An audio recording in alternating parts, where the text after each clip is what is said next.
السلام علیکم ورحمۃ اللہ وبرکاتہ۔ سوریہ اردو پرائمری اسکول کے آن لائن ایجوکیشن کے سیشن میں جماعت پنجم کے تمام طلباء و طالبات کا استقبال کیا جاتا ہے۔ میرے بچوں، ماحول کا مطالعہ حصہ 1 سبق نمبر 11 ہمارا گھر اور ماحول، اس سبق کے سوال جواب ہم اس ویڈیو میں دیکھیں گے۔ سوال نمبر 1 کا الف ہے، پہاڑی علاقے میں ذیل میں سے کون سا گھر مناسب ہوں گے؟ مناسب جگہ پر صحیح کا نشان لگائیے اور اس کی وجہ لکھیے۔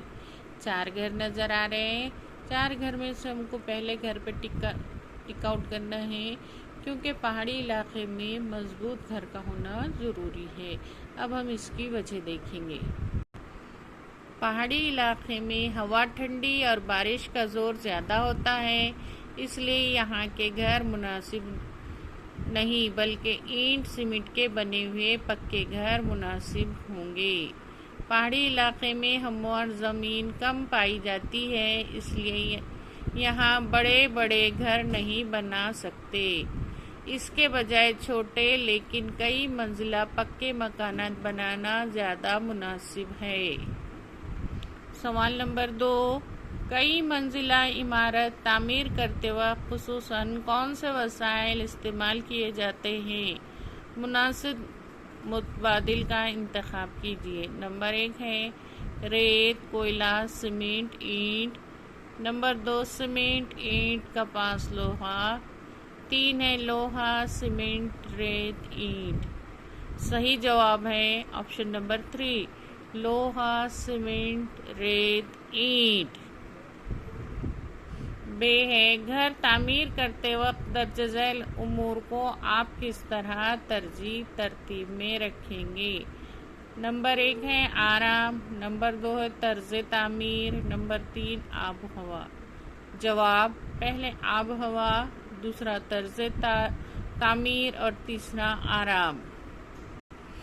گھر کے کون سے آلات ہمیں شمسی توانائی سے استعمال کر سکتے ہیں؟ جواب، گھر میں پنکھا، بلب، گھڑی، کوکر، گیزر وغیرہ آلات شمسی توانائی سے استعمال کر سکتے ہیں۔ تعمیر کے مقام پر آلودگی کی کون سی قسمیں نظر آتی ہیں؟ جواب، تعمیر کے مقام پر آبی آلودگی، ہوا کی آلودگی، مٹی کی آلودگی اور آواز کی آلودگی نظر آتی ہے۔ پیارے بچوں، سوال نمبر 1 جو ہے، آپ کے گھر میں موجود ماحول دوست اشیاء کی فہرست بنائیے۔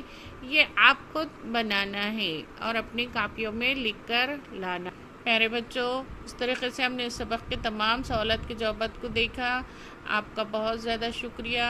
ہمارے اسکول کے چینل کو لائک کیجیے، شیئر کیجیے اور سبسکرائب کیجیے، تاکہ آنے والے ویڈیوز کی نوٹیفیکیشن سب سے پہلے آپ کو ملتی رہے۔ آج کے ویڈیو میں اتنا ہی، آئندہ ویڈیو میں پھر ملیں گے۔ اللہ حافظ۔